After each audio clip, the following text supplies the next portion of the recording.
escucha fuertísimo, así que me lo voy a poner más abajo. La prédica de hoy, se escucha buenísimo ahí. La prédica de hoy se llama Espíritus asignados en la vida de una persona. Y van a decir, espíritus asignados en la vida de una persona, ¿cómo es eso? Quiero empezar leyendo, si tienen Segunda de Crónicas, capítulo 18. Segunda de Crónicas 18. Micaías profetiza contra Acab. El rey de Acab de Israel y Josafat, rey de Judá, vestidos con sus vestiduras reales, estaban sentados en sus respectivos tronos en el campo de trillar que está cerca de la puerta de Samaria. Todos los profetas de Acab profetizaban allí. Delante de ellos, uno de los profetas llamado Sedequía, hijo de Kenaana, hizo unos cuernos de hierro y proclamó: esto dice el Señor, con estos cuernos cornearás a los amareos hasta matarlos. Y todos los demás profetas estaban de acuerdo. Mientras tanto, el mensajero que había ido a buscar a Micaías le dijo: mira, todos los profetas le prometen victoria al rey. Todos los profetas le prometen victoria al rey. Ponte tú también de acuerdo con ellos, le dijeron al profeta Micaías. Y asegúrale que saldrá vencedor, es decir, que tu profecía no venga de Dios, sino que sea de acuerdo a los demás. Tan cierto como que el Señor vive, les responde Micaías, solo diré lo que Dios me diga y nada más. Cuando Micaías se presentó ante el rey Acab, le preguntó: Micaías, ¿debemos ir a pelear contra Ramot de Galaad o debo desistir? Micaías le respondió con sarcasmo: sí, sube y saldrás vencedor. Tendrás la victoria sobre ellos. Pero el rey les respondió con dureza: ¿cuántas veces tengo que exigirte que solo me digas la verdad cuando hables de parte del Señor? Entonces Micaías le dijo, acá le voy a decir otra versión: vi al Señor sentado en su trono, rodeado por todos los ejércitos del cielo, a su derecha y a su izquierda. Entonces el Señor dijo: ¿quién puede seducir al rey Acab de Israel para que vaya a pelear contra Ramot de Galaad y lo mate? Cuando yo estaba escuchando esta versión, se me estremeció mi cuerpo, mi alma, todo. Hubo muchas sugerencias, hasta que finalmente un espíritu se acercó al Señor y dijo: yo puedo hacerlo. ¿Cómo lo harás?, le preguntó Jehová. Saldré e inspiraré a todos los profetas de Acab para que hablen mentira. Haré que todos los profetas de Acab profeticen mentira. Tendrás éxito, dijo el Señor. Adelante, hazlo. ¿Por qué dijo tendrás éxito? Porque Acab ya se había acostumbrado a vivir en una mentira. Desde el momento que se casó con su esposa Jezabel, él empezó a creer en las mentiras que ella le decía a través de sus dioses paganos. Entonces, una mentira más, Dios sabía que Acab la iba a creer. Pero miren acá, fue mandado un espíritu de mentira. Es decir, un espíritu fue asignado a los profetas de mentira con nombre para que profetizaran mentira. ¿Y creyeron en las mentiras de estos profetas? Sí creyeron. Y a lo largo de la Biblia podemos ver que no es la primera vez que fue mandado un espíritu de mentira sobre los profetas. Pero esas fueron las consecuencias de las decisiones. Las decisiones del pueblo de Israel, en este caso del rey Acab, en irse a pos de sus ídolos, llevaron a que lo que él estaba consultando fuera de la voluntad de Dios. Y seguramente muchas personas vinieron y le dijeron, no vayas a la batalla, cambia tu forma de ser, cambia tu parecer, porque el camino que has elegido está mal. Pero el rey Acab no quería escuchar. Es más, si podemos ver más adelante, dice, ay, yo no lo quiero llamar al profeta Micaías, porque él profetiza todo lo contrario a lo que profetizan estos profetas. Él me dice lo que yo no quiero escuchar. ¿Y cuántas veces nosotros vamos en iglesia, queriendo escuchar lo que nosotros queremos escuchar, pero no lo que las otras personas nos dicen? Y cuando nos reprenden en algo, ay, ya me reprendió, ya me dijo algo que yo no quería decir, pero siempre yo estoy equivocado o equivocada. Siempre yo no tengo la razón y los demás sí. ¿Qué son las consecuencias? ¿Cuáles son los actos que estoy haciendo fuera de la voluntad de Dios, que me es mandado un espíritu permitido por Dios para que atormente la vida, para que atormente nuestra vida? Si nosotros vemos, en las iglesias son mandados espíritus asignados a las personas, a la iglesia, para que atormenten desde el apóstol hasta las personas que están en la iglesia. ¿Pero por qué es mandado? Cuando descuidamos la oración, o muchas veces oramos, como siempre digo, oramos y no oramos pidiendo conforme a lo que Dios quiere. Estamos orando mal, de nuestra boca están saliendo hechizos, brujería. Nuestras oraciones no llegan hasta el trono de Jehová, hasta el atrio de Dios. Uno de los primeros espíritus que ataca es el Leviatán. El Leviatán ataca exclusivamente la alabanza, pero no solamente la alabanza ataca el Leviatán, sino que ataca al apóstol en particular. Ataca al apóstol, la alabanza. El Leviatán viene a aquellos que tienen soberbia. Se lo describe como el rey de la soberbia. Son los hijos de soberbia. Es la soberbia que le da acceso a este espíritu en la vida de una persona.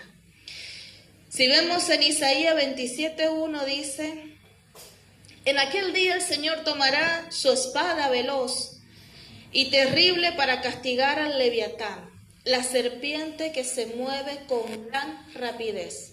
Vuelvo a repetir, acá tenemos un verbo, rapidez. Es una serpiente que se mueve con rapidez. Es decir, no nos damos cuenta en qué momento entró. No nos damos cuenta que hay soberbia, arrogancia en nuestra vida y esa serpiente entra. No nos damos cuenta que ya entró el Leviatán, la serpiente que se retuerce y se enrolla. Jehová matará al dragón del mar. Este Leviatán empieza a enrollarse alrededor de las personas. Es muy parecido como ataca también el espíritu de Pitón, pero el Leviatán se enrolla para acabar con la paz, la tranquilidad, la fe. Cuando se levanta una obra, una iglesia, el Leviatán ataca, aún así con miembros de la propia iglesia, para traer división, contienda, chisme, pleito. Utiliza los mismos miembros de la iglesia para hacer que la obra no avance. El Leviatán aborrece la obra de Dios.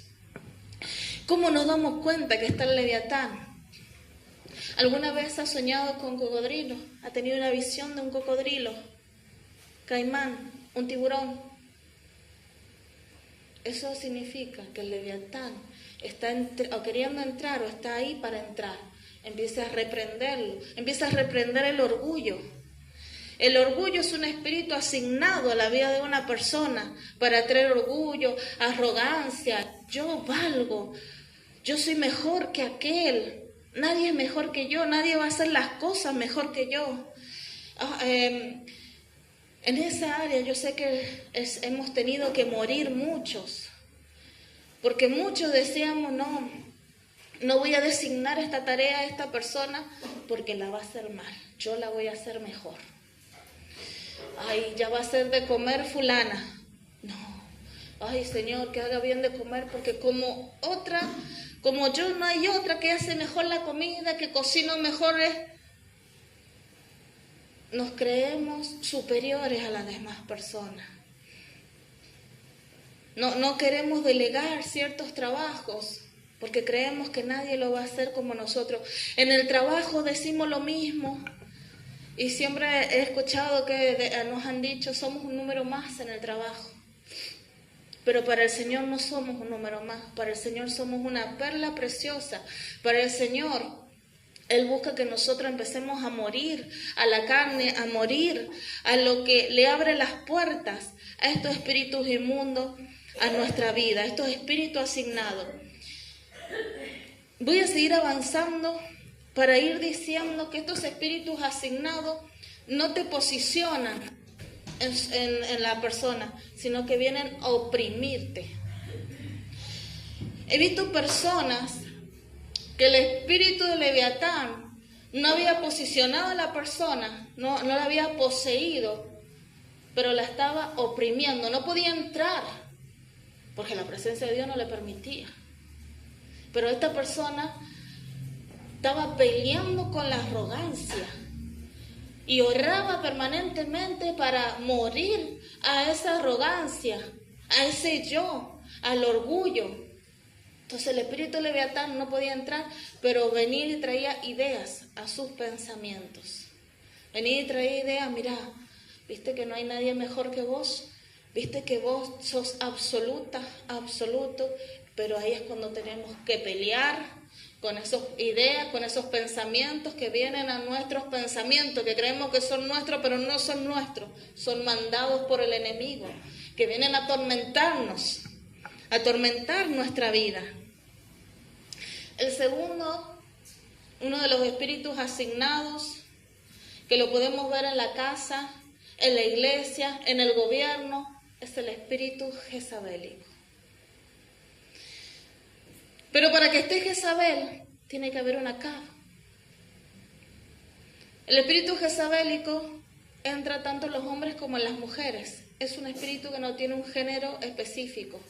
Pero para que esté Jezabel, tiene que haber una Acab mujer o una Acab hombre, que no tenga voz ni voto. Este espíritu jezabélico es el enemigo de los profetas. Yo he escuchado personas decir, han profetizado sobre mi vida, que yo me voy a casar con esa persona que nunca habías conocido en tu vida y era la primera vez que conocías a ese hombre y ese hombre conocía a esa mujer y habían profetizado que se iban a casar. Y como profetizaron sobre la vida de ellos que se iban a casar, se tuvieron que empezar a conocer. Pero a la vista estaba que esa profecía no venía de Dios. Porque el llamado de Dios, él no lo pudo cumplir en su totalidad. Y ella a medias. O yo les llamo, hay iglesias que les gusta unir parejas. El Señor me ha mostrado que tú eres para ella y ella es para ti. Ay, mira hermana, he tenido un sueño, he tenido una visión que el Señor me ha mostrado que tú tenías que seguir esta carrera. Y la persona se metió en esa carrera y no era de Dios esa carrera, pues fracasó en el intento, el primer intento, nunca logró seguir avanzando. Más de 2 o 3 pasos que avanzó en esa carrera. He soñado que tú tenías que ir a la nación y así sucesivamente puedo dar millones de ejemplos. Pero la profecía que es de Dios, primero te la da Dios a ti. Y el profeta confirma lo que Dios te ha hablado. ¿Cómo el profeta va a saber que Dios te ha dicho tal cosa a ti? Dios te confirma a ti, Dios te habla a través de sueños, visiones, y el profeta te confirma lo que Dios te ha hablado a ti. Yo recuerdo que tuve un sueño donde yo soñé con una nena, y la nena me decía, mamá, digo yo, si yo no tengo hijas, mamá, elige a mi papá, mamá, teneme, mamá, no dejes ir a mi papá, teneme. Y me desperté. con la cara de esa nena teneme. Y cuando yo empiezo a conocer a mi esposo y a salir con él, me llevo a la casa de él. ¿A quién veo? A la hermana. Casi me caigo desmayada, porque la nena que yo vi era igual a la hermana de mi esposo. Y cuando nació mi hija, es decir, cuando estaba embarazada de mi hija, yo le dije a mi esposo, la niña es una nena. Tenía un mes, es una nena, iba a ser así, así, va a tener rulo, los ojos van a ser así. ¿Cómo sabes? Porque antes de que yo te conociera a ti, yo ya la había soñado a ella. Y es tal cual, yo la soñé antes de conocer a mi esposo y andar con él. Esa es una confirmación de parte de Dios, donde Dios nos muestra y se cumple. Dios nos muestra y se cumple. Entonces, muchas veces nos hemos dejado de engañar por falsas profecías donde Dios no nos había dicho a nosotros. Y vinieron. Cuando venían profetas, iban muchos corriendo a que ellos le profetizaran. Y yo decía, ¿por qué no se ponen a doblar rodillas y se ponen a orar y decir, Señor, que seas tú hablándome? ¿Por qué queremos conocer lo que viene en nuestro futuro, lo que va a ser nuestro futuro? Ya se torna hechicería. ¿Por qué quiero saber lo que viene en mi futuro? Señor, yo quiero que me ayudes a cambiar ahora en mi presente para que mi futuro sea diferente. Si ahora en mi presente yo estoy actuando mal, estoy tomando malas decisiones, ¿cómo va a ser mi futuro a través de mis decisiones, a través de mis acciones? Mis acciones y mis decisiones son las que determinan mi futuro. Como dice el dicho, lo que tú sembrares, eso segarás, eso cosecharás. Ese es el fruto que darás. Entonces este espíritu jezabélico ataca al profeta. El profeta que es de Dios va a hablar palabra de Dios y va a resistir a Jezabel. Pero el profeta que no es de Dios va a estar profetizando lo que la otra persona quiere escuchar, quiere oír. Yo recuerdo, después de ministrar a una persona, viene otra y profetiza sobre ella y dije, ¿por qué profetizas palabras mentiras? No, porque ella me preguntó qué es lo que Dios me había mostrado, pero Dios te mostró eso. Le dijo, tu marido, quédate tranquila, tu marido va a vivir muchos años. Y yo le dije, en el nombre de Jesús, mujer, no escuches la profecía de ella y irte preparando, porque yo no sé si tu marido llega al mes. Prepárate. Disfruta ahora mientras tengas a tu marido vivo, pero no sé si llega al mes. Antes de que se cumpla el mes, el hombre falleció. Pues no hace falta profetizar tanto si estamos viendo cómo está. No hace falta ser sabios si estamos viendo cómo está la persona. ¿Cómo está la persona? Él estaba muy enfermo, no podía respirar. Es decir, la lógica, es a veces que tenemos que usar la lógica. Ahí cuando Dios quiere cambiar, nosotros estamos viendo la lógica, pero Dios dice, no, la lógica mía va a ser diferente porque esa persona va a vivir hasta que yo lo decida, ahí ya es Dios. Pero si Dios no te está diciendo que va a cambiar la situación va a ser revertida, va a venir un milagro, sino que Dios quiere que hasta ahí nomás llegue esa persona, nosotros no podemos mentir. Los profetas y líderes que se niegan a ser manipulados por este espíritu lo enfurecen. Hay dos tipos de espíritus jezabélicos, uno maduro y uno inmaduro. No voy a hablar mucho de este tema Jezabel, pero quería mencionar este maduro e inmaduro. El inmaduro se manifiesta en relaciones con bastante rapidez, es decir, vamos a ver que es una persona que se relaciona bastante rápido. Si se mete en una relación rápida, puede estar conociendo una semana o 2 semanas y ya nomás se pone de novio y al mes ya se van a vivir. O a los 2 meses. Por ejemplo, amistades, tiene control, manipulación, tiene miedo. Este espíritu, la persona que lo tiene miedo, tiene terror, es muy emocional. Podés escuchar que dice, he escuchado orar a un pariente mío, a mi hermano, y he sentido la presencia de Dios en esa persona, que no te das una idea. Pero uno dice, ¿pero tu hermano se congrega? No, no se congrega y está en depresión, pero se ha puesto a orar y he sentido la presencia de Dios. Pero la Biblia me dice diferente, porque si él no se está congregando y se ha orado, no puede ser que haya sentido la presencia de Dios. ¿Me van entendiendo?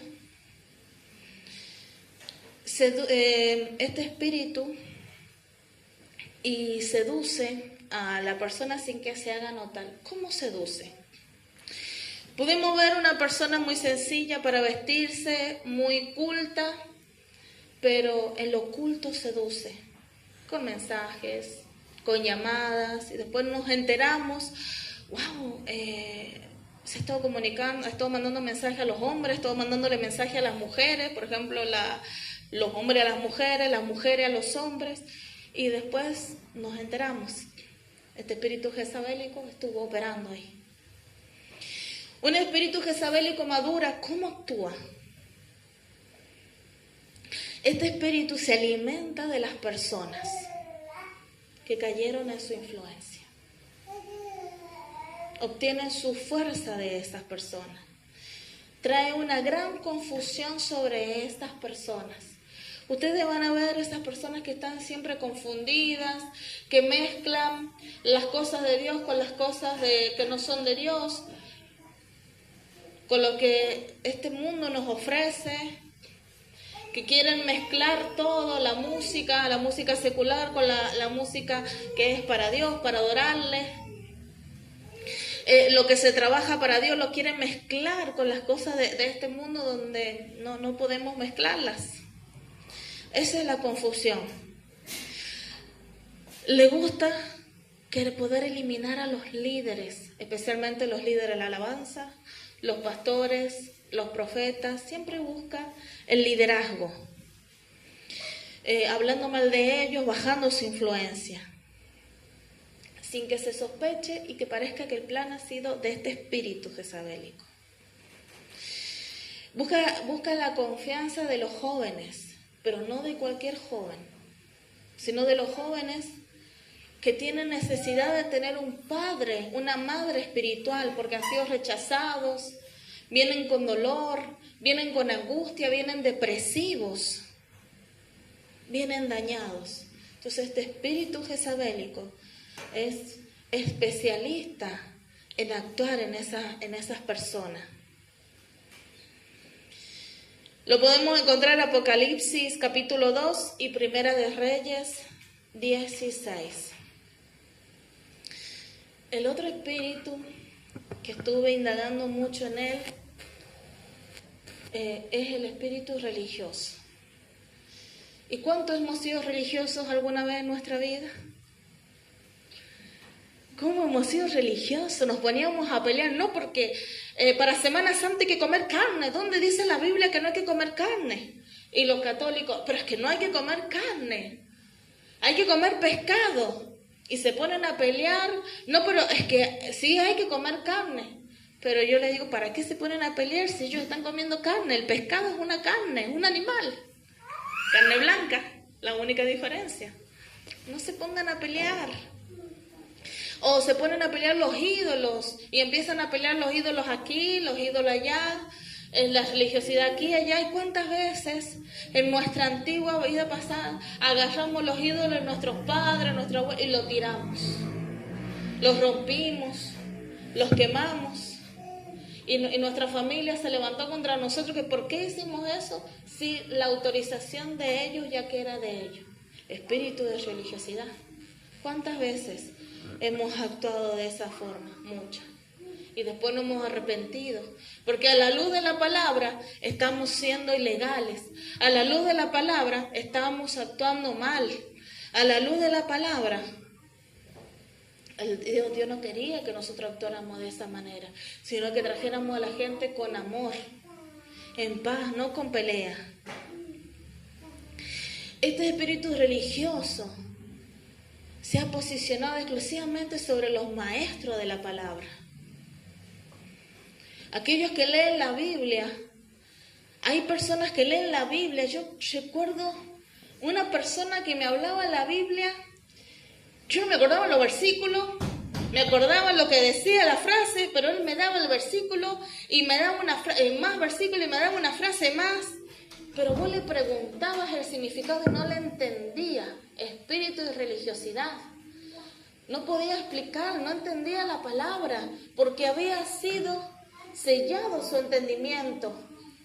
Había sido mandado un espíritu de confusión a la vida de esa persona y no se daba cuenta. Miren, hay espíritus que son mandados a nuestras vidas, permitidos por Dios, y no nos damos cuenta. Ceguera espiritual, confusión, para que no podamos interpretar y entender la palabra. Pero, ¿qué hacemos nosotros para poder contrarrestar eso? Peleamos, nos dejamos meter en esa religiosidad, porque acá ya estamos nombrando un espíritu de religiosidad, y lo que trae ese espíritu es religiosidad. Pero si nosotros queremos ser libres, es decir, Señor, ¿qué espíritu ha sido mandado a mi vida? ¿Qué espíritu es el que está atacando? El enojo, la ira, la mentira, el engaño, la orfandad espiritual, el rechazo. En la persona que opera en un espíritu religioso trae a la iglesia un yugo de esclavitud. Busca domar, domesticar, restringir, paralizar a los cristianos. La persona que opera sin el espíritu religioso, sino con el Espíritu Santo, trae rompimiento en las cadenas, trae convicción y transformación, tanto física como espiritual, sobre la vida de esa persona y sobre uno mismo, en el nombre de Jesús. Lo podemos encontrar en 2 Timoteo 3:5. Quiero ir avanzando para que no nos atrasemos mucho. Y el otro que quiero hablar es el desánimo. ¿Cuánto hemos tenido desánimo? ¿Cuánto el enemigo ha mandado desánimo a nuestra vida? Ese espíritu de desánimo que viene a hacer estrago. He visto en la tele que salió un comunicado de un pastor que se había suicidado. Y decían las personas, ¿cómo un pastor se ha suicidado? Y yo dije, porque le cayó un espíritu de desánimo. Y cuando cae un espíritu de desánimo, trae depresión a la vida de esa persona. Y esa depresión termina llevándolo al suicidio. Esa depresión trae desánimo, desgano, no trae deseo. Ese espíritu de desánimo viene a callar, a acabar la fe, a callar la esperanza. La persona no tiene esperanza. Todo deseo de esperanza no hay en la vida de esa persona. No hay voluntad. La voluntad se encuentra en el alma. Pero cuando entra ese desánimo, la persona deja de tener voluntad.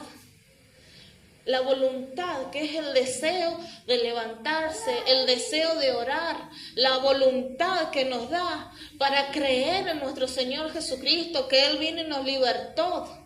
La voluntad que nos da para seguir avanzando, no decaer y no quedar. La voluntad se calla, se apaga. Entonces, ese es uno de lo que tenemos que batallar y pelear. El desánimo trae enfriamiento espiritual. El desánimo trae estancamiento física y espiritual a la vida de una persona. Pero el desánimo no viene de un día para el otro. La semilla, nosotros agarramos una semilla y la plantamos en la tierra, ¿no? Y para que esa semilla crezca, le tenemos que ir echando agua, ¿verdad? Y no crece ahí nomás. Tarda un tiempo en crecer, un tiempo en que salgan las raíces. Después de esa raíz sale la planta. Normalmente, según la semilla, es a 20 días, a un mes, en que salen las raíces y un poquito de la planta. Lo mismo pasa con el desánimo, no viene de un día para el otro. El desánimo viene atacando la vida de la persona de una forma silenciosa y sigilosa, hasta que la persona ya no tiene deseos de orar.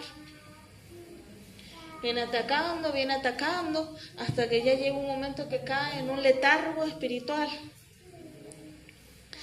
El desánimo roba el gozo, trae desesperanza, nubla la visión. Y hay pastores que han sido atacados con este espíritu de desánimo, donde su visión ha sido nublada. Hay personas que han sido atacadas con este espíritu de desánimo y están estudiando y dicen, ya no sé qué estudiar, no sé si seguir esta carrera, no sé si seguir con mi familia, porque voy a mi casa y están todos mal, me tratan mal, me siento mal, no quiero estar en mi casa, prefiero estar en la casa de mi vecina, de mi amiga, con los padres de mi amiga, pero no quiero estar en mi casa. Estoy en mi casa y no dejo de llorar, me siento desahuciado, porque la persona está desanimada. Hay desánimo. Con el desánimo, Satanás puede abrir cualquier corazón y una vez dentro puede hacer lo que quiera, trayendo sensación de derrota, desesperanza, quitando la energía, la visión. ¿Es contagioso ese desánimo? Sí. Es muy contagioso ese desánimo. Entonces, si nosotros sabemos que alguien tiene desánimo, tenemos que orar para que no debilite nuestra fe y no entre a nuestra vida. Yo recuerdo que yo les hablé y les expliqué que los espíritus se atraen. Entonces, si hay alguien con desánimo, siempre va a ir alguien que también lo tiene. Si hay una persona que ha sido rechazada, va a ir a ella, pero no se va a sentir cómoda con ella porque ella no ha sido rechazada. Va a seguir buscando, va a ir porque el espíritu se atrajo con la otra persona que fue rechazada y dice, ay, contigo me siento plena. Contigo me siento como no me siento con fulana X, porque fulana X no fue rechazada. Es más, venció el rechazo. Pero la persona que no lo venció el rechazo se siente plena con la otra persona que tampoco ha vencido el rechazo. Y anda diciendo, nadie me quiere, todos me critican, o la vas a ver llorando, me pasó cierta circunstancia, me quiso dar algo, y la vas a ver que están llorando, y va a venir la otra persona y la va a consolar y van a llorar juntas. ¿Por qué van a llorar juntas? Porque es algo que a esa persona le pasa, y como esta persona no lo puede superar, ella tampoco, por eso se alivian mutuamente, pero no se sanan, siguen igual, porque un ciego no puede guiar a otro ciego. La palabra lo dice clara, un ciego no puede guiar a otro ciego. En Salmos 42:11 dice, ¿por qué me desanimo? ¿Por qué es tan triste mi corazón? Dice David. Pondré mi esperanza en Dios, lo alabaré de nuevo, mi salvación es mi Dios. ¿Por qué me desanimo? ¿Por qué viene el desánimo? Cuando nosotros empezamos a preguntarnos, como se empezó a preguntar al rey David, ¿por qué me desanimo? ¿Por qué viene el desánimo? Y ahí Dios empieza a mostrar, pues tu padre te rechazó. Señor, yo te pido que me ayudes a vencer ese espíritu de rechazo, que ese espíritu de rechazo asignado a mi vida, de generación en generación, salga de mí, de mi descendencia, en el nombre de Jesús. Para que no haya desánimo en mi vida, ni en mi descendencia. Ya vamos a hablar de los espíritus generacionales. Pasamos a la vanidad. ¿Cuánto hemos sido vanidosos? Ay, ¿quién no va a ser vanidoso? Hemos visto algo, yo eso lo quiero, así como lo tiene aquella chica puesta, la ropa así, pero lo tenemos puesto así, pero ¿por qué no me queda como le queda a la otra chica? ¿Por qué no me queda igual? Porque no tenemos el mismo cuerpo. Moda que sale, moda que quiero. Yo bendigo a los que pueden estrenar todos los fines de semana. Pero hay modas que podemos usar y modas que no podemos usar. Porque hay modas que es para andar desnudo, ¿no? Y nosotras que somos más criadas a la antigua, no nos gusta esa moda, ¿o no? Las jóvenes de ahora, vamos a ver, nosotras que somos muchísimos, otra generación, miramos a los jovencitos de ahora con los pantalones todos rotos, que muestran toda la piel, y decimos, ¿cuánto se han gastado en ese pantalón? Ay, este pantalón me ha salido 50,000 pesos. Y uno se agarra la cabeza, ¿y por qué no agarraste un pantalón viejo? Y lo rompiste así. Y te vas a gastar esa plata. Yo creo que muchos, yo también lo dije. Y andan con los pantalones rotos, las puperitas, los topsitos, y salen así a la calle. Y yo en mi tiempo llegaba a salir así. No me iban a dejar, porque me iban a hacer sonar. Pero ahora los jovencitos están así, y si no les compras, y he visto no solamente jovencitos, mujeres más chicas que yo, 6 años, 5 años o 10 años más chicas que yo tengo 40, gracias Señor, más chicas que yo, que quieren competir con sus hijos o sus hijas, mujeres competir con sus hijos, con sus hijas, vestirse a la misma moda que se viste su hija, vestirse deforme igual que se viste su hija, y que se miran al espejo y se compara con su hija, pero su hija es una mujer que no ha tenido hijos, a comparación de una que ya hemos tenido hijos, que no vamos a tener el mismo cuerpo y no tenemos la misma edad. Y si hemos quedado estancados en esa etapa de nuestra vida que no hemos podido avanzar, y queremos hacer lo que hace nuestra hija, es donde tenemos que pedir a Dios que cambie nuestros pensamientos, que nos renueve y nos restaure, y decir, Señor, que ¿por qué mi reloj quedó parado? Hay algo que yo no cumplí, algo que no hice, Señor, y que yo deseo hacerlo, pero yo te pido, Señor, que me ayudes a cambiar y a resistir a esos pensamientos que vienen a mi vida, a mis pensamientos, para ser transformado en ti, Señor. Porque no podemos compararnos con nuestra hija, más si estamos casadas. No podemos vestir como visten ellos. Me acuerdo que me dijo una mujer, pero tampoco voy a vestir como mi hija, pero hay ropa sencilla, ropa linda, que podemos usar. Y tampoco de desesperarnos, porque la vanidad trae idolatría, desesperarnos por lo nuevo que sale, ya lo quiero usar porque estamos idolatrando la moda, estamos idolatrando lo que está saliendo y no estamos mirando a nuestro Dios, sino que estamos mirando lo que el mundo nos ofrece. Estamos siguiendo la misma tendencia que siguen todos, los emos, cuando veo con las cadenas, no sé cómo le dicen. ¿Ah? Rockstar igual, y varios que ya no vamos a poner al día que me digan los nombres. ¿Cómo le dicen? Y quieren vestirse así y quieren actuar igual. Quieren actuar igual.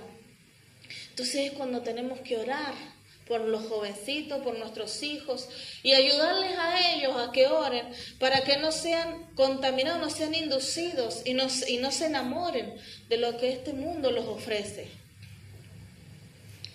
La vanidad hace que no prediquemos el Evangelio de Dios, que no proclamemos el Evangelio de nuestro Señor Jesucristo. La vanidad nos aleja de la presencia del Señor. Y la vanidad trae orgullo, nos hace admirar las cosas que no viene de Dios. Y hay la palabra que dice, no podrás amar a dos señores, o amarás a uno y aborrecerás a otro. ¿Y cuál es el Señor que nosotros estamos amando? ¿A qué Dios estamos amando? ¿A Jesús o estamos amando al Dios de este siglo que es Satanás? Y la última son las maldiciones generacionales. Yo quiero comentar, dar un ejemplo. Yo recuerdo que un pastor dijo así: ya me entregué a Jesucristo. A mí no me vengan con pelear contra los demonios. Los demonios no existen, en la Biblia dan unos que otros números, pero si dice la palabra de Dios que la tercera cuarta parte se rebeló contra Jehová, pero una cuarta parte no se rebeló. Pero la Biblia, que es la palabra de Dios, dan algunos nombres, no a todos porque no va a alcanzar. Pero estamos sabiendo que la tercera cuarta parte de los ángeles se rebelaron, entonces quiere decir que son muchos. Y a mí no me hablen, no va a pasar nada. El Señor ya hizo su trabajo en mi vida, en mis hijos. Pero el pastor, mientras estaba el culto, en una campaña evangelística, hubo un descuido. Su hija fue al baño y unas personas que fueron a esa campaña evangelística, que no tienen nada que ver con la iglesia, se metieron al baño y violaron a esa nena. Entonces el pastor dice: Señor, yo te entregué a mi hijo, te entregué a mi hija. ¿Por qué mi nena, mi luz, mi corazón fue abusada? ¿Por qué mi hija fue abusada, Señor? Si no hemos entregado a ti, te hemos entregado el corazón, te hemos abierto la puerta de nuestro corazón. Hay espíritus asignados que son maldiciones generacionales que no se han roto en tu vida ni en tu descendencia. Y el hombre empezó a orar: Señor, pero si en mi familia nadie ha sido abusado.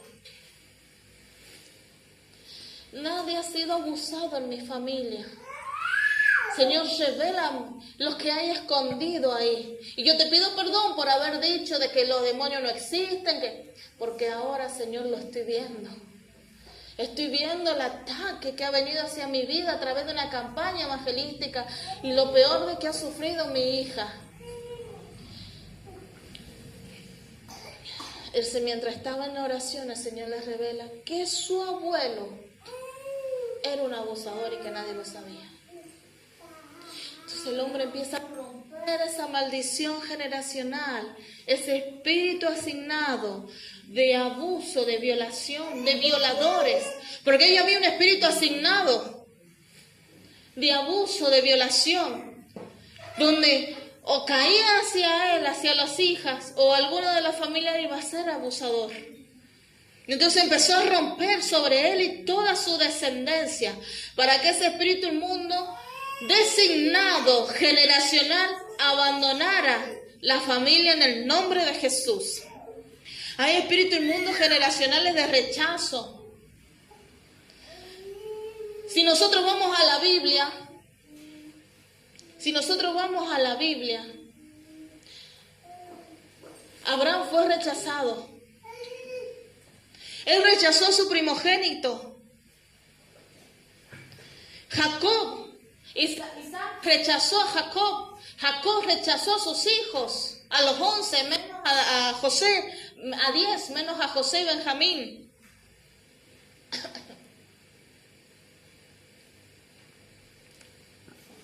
Había un espíritu de rechazo. Y la familia siguió ese espíritu de rechazo. Cuando yo entendí lo que era ese espíritu de rechazo, lo rompí en mi vida y en mi descendencia. Y pedí perdón al Señor por haber rechazado a uno de mis hijos.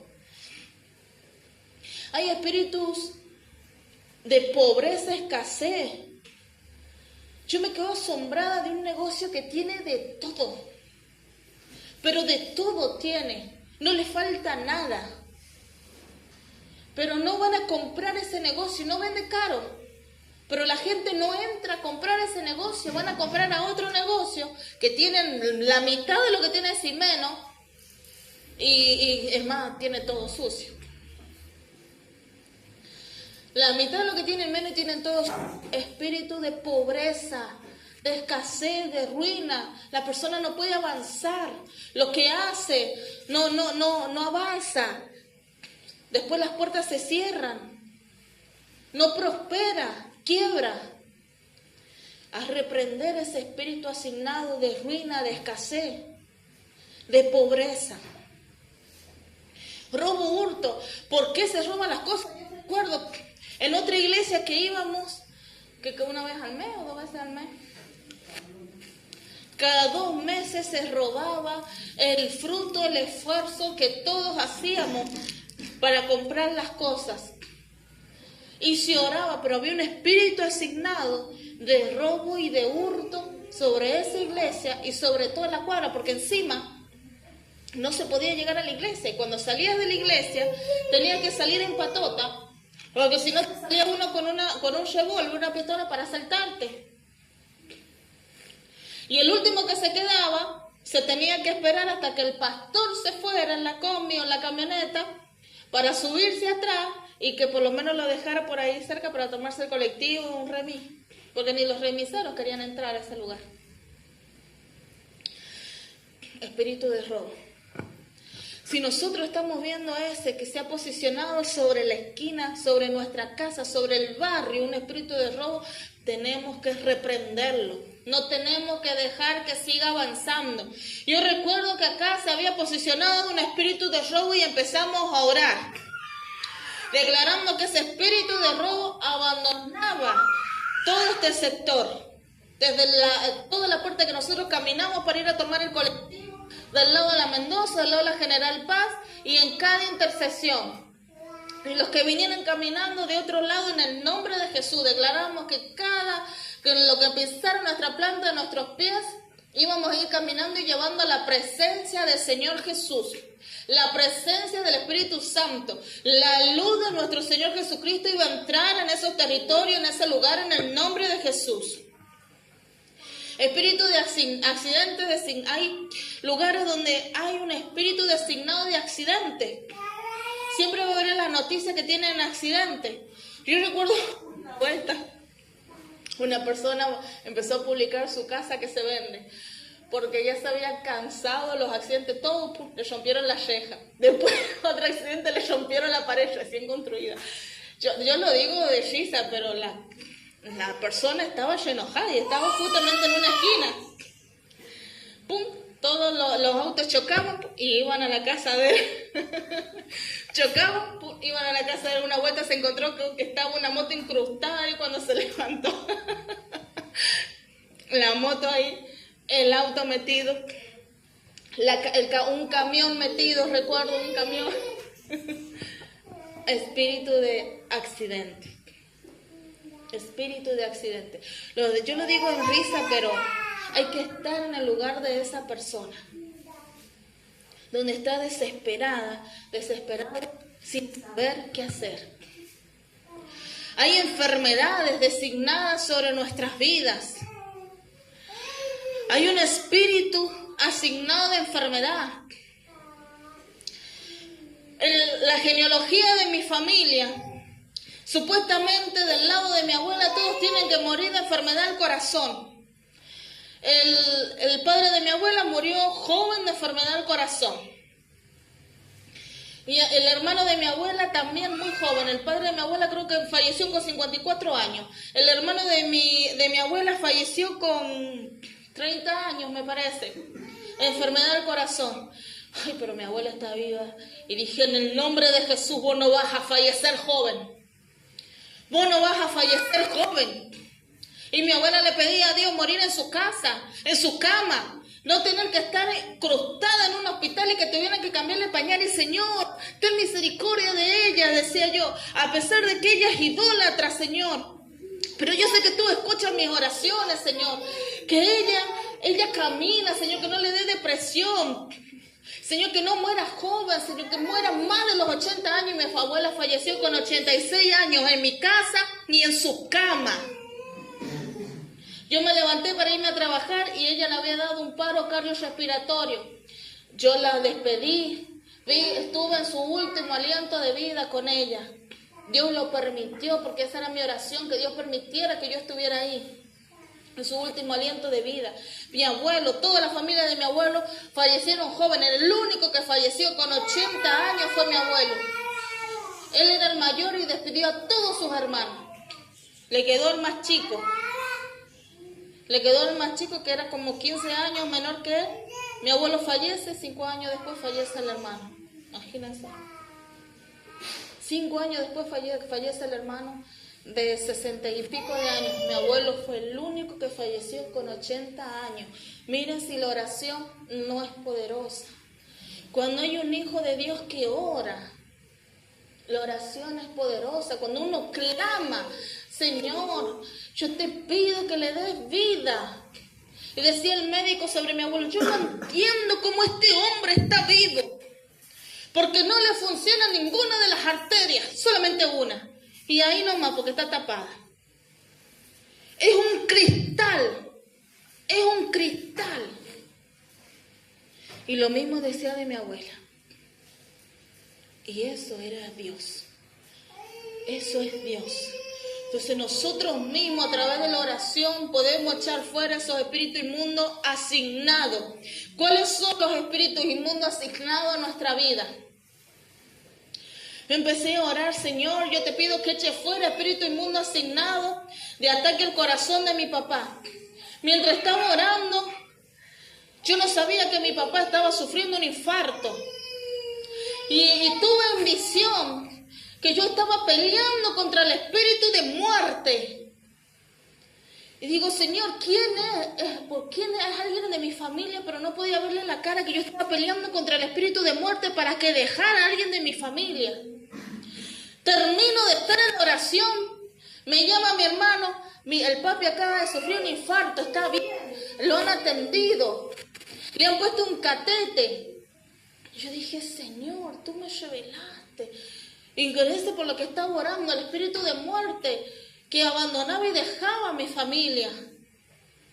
Y por lo mismo que estoy orando, por mis hermanos, la misericordia de Dios tiene, porque supuestamente él también es enfermo del corazón, supuestamente la ciencia médica, pero Dios puede decir otra cosa.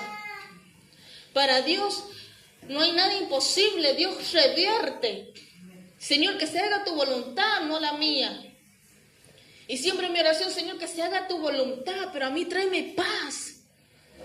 Y mientras estaba mi papá internado, digo, Señor, si es de ti que mi papá tiene que salir, tú tráeme paz a mi corazón.